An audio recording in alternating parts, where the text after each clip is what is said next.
Bonjour à tous et bienvenue dans le podcast Sous l'écorce de l'ananas. Ici, on va parler de l'anxiété avec compassion, douceur, humour et sincérité. Épisode 7, l'anxiété et le cœur.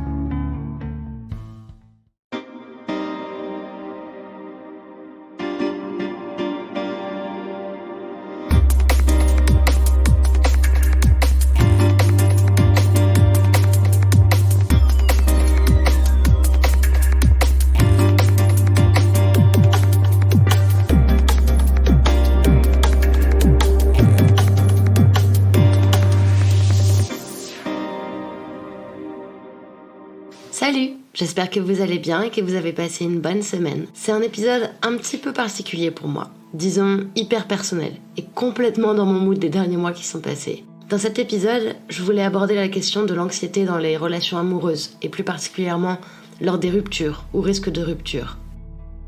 C'est un épisode où je déballe tout, peut-être à mes risques et périls. J'avais un petit peu peur de me mettre à nu comme ça pour être honnête, mais j'ai pensé que mon expérience pourrait vous aider aussi. Alors c'est parti. Je range mon ego de côté et on démarre. Mais avant de commencer, je voulais aussi vous dire, n'oubliez pas que tout ce que je vous explique dans ce podcast ne sont que des suggestions. En aucun cas je ne me qualifierai de thérapeute ou de spécialiste. Je vous offre mes conseils et partage mes expériences. Je me doute que mes paroles résonneront sans doute peut-être plus auprès de certains que d'autres, et c'est complètement ok.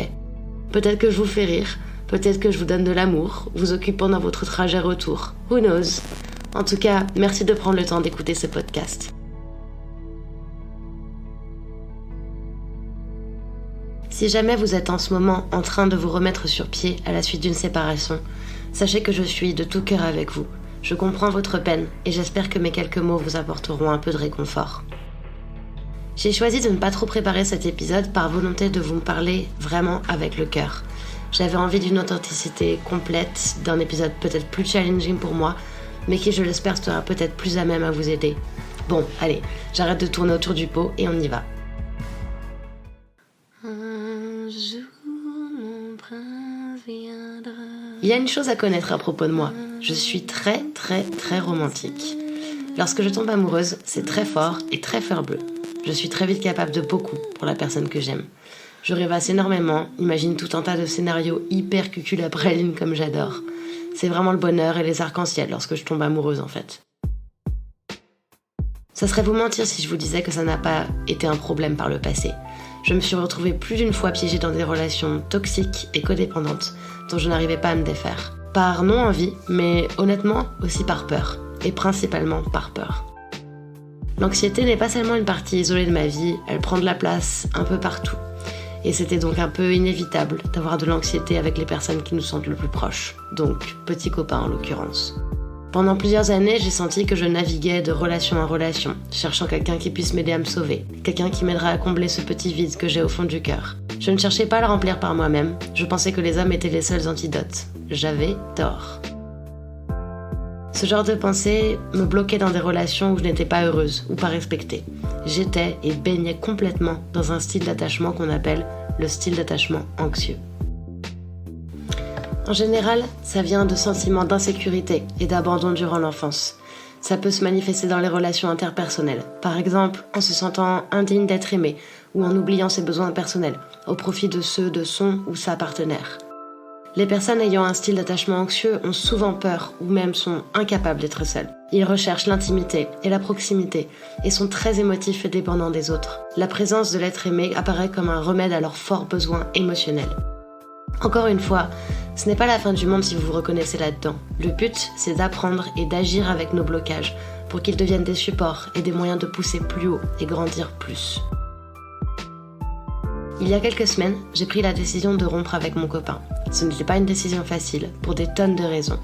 Mais je ressens au plus profond de moi que c'était vraiment la bonne décision. On était restés presque 3 ans ensemble, j'en étais amoureuse. Mais nous avons eu de grandes difficultés pendant une longue période et beaucoup de choses qui pesaient sur mes épaules. C'est la première fois que je disais non. Première fois que je me lève et je me casse, pour reprendre les mots de Virginie Despentes. C'était la première fois que je me choisissais, que je choisissais mon bonheur et ma santé mentale. Ça fait peur, mais putain, qu'est-ce que c'est beau de s'assumer complètement.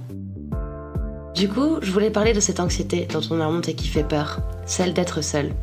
Elle est particulièrement visible chez les femmes, avec la pression qu'on se met sur le dos et que la société nous rabâche concernant notre horloge biologique, ou simplement le fait de se caser pour être bien et safe.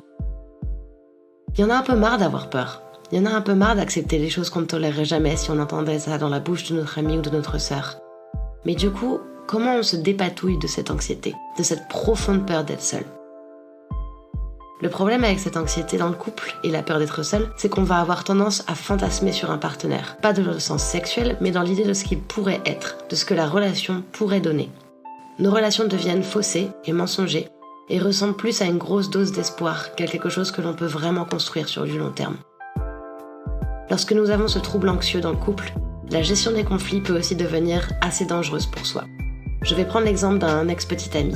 Lui, il aura été extrêmement toxique et agressif envers moi, verbalement et physiquement. C'était probablement la pire relation de ma vie.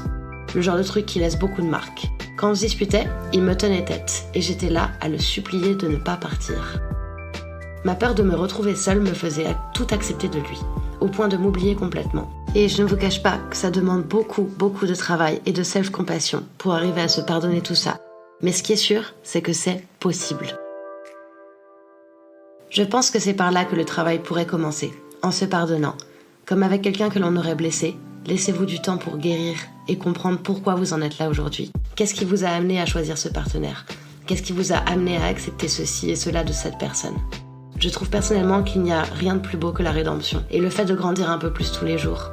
Reconnaître ses torts, reconnaître ses faiblesses, ses forces, ses qualités, c'est avec ce gros package-là qu'on arrive à des véritables changements sur nous-mêmes. Une autre forme d'anxiété présente dans le couple et que j'ai pensé important de souligner, c'est la relation de codépendance qui s'installe parfois lorsque l'un ou l'une des deux souffre d'anxiété généralisée.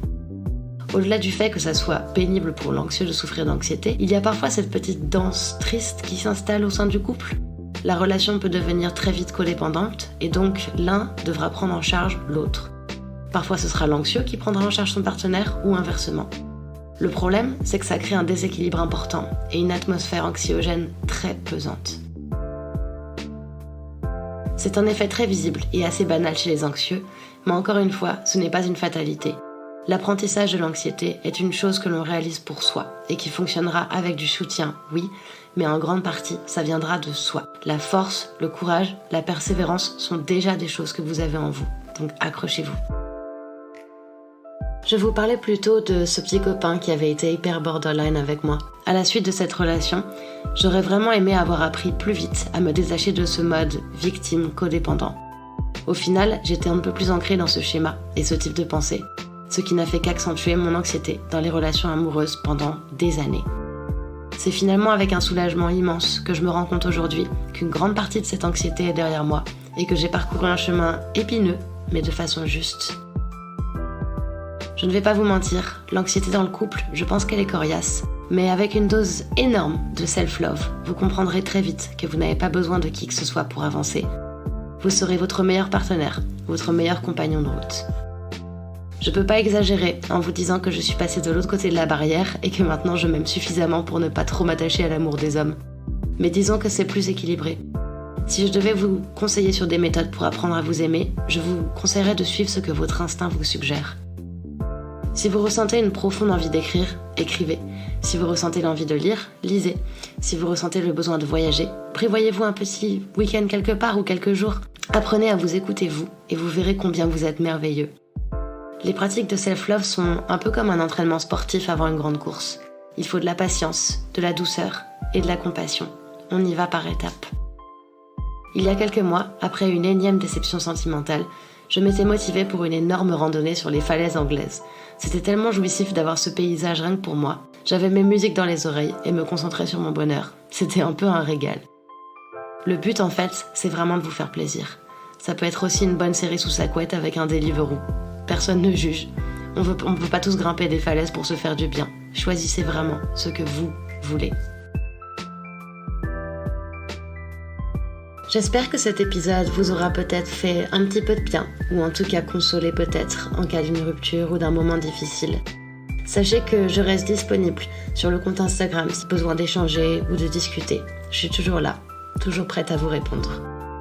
Et si vous avez aimé ce podcast, dites-le moi avec des étoiles.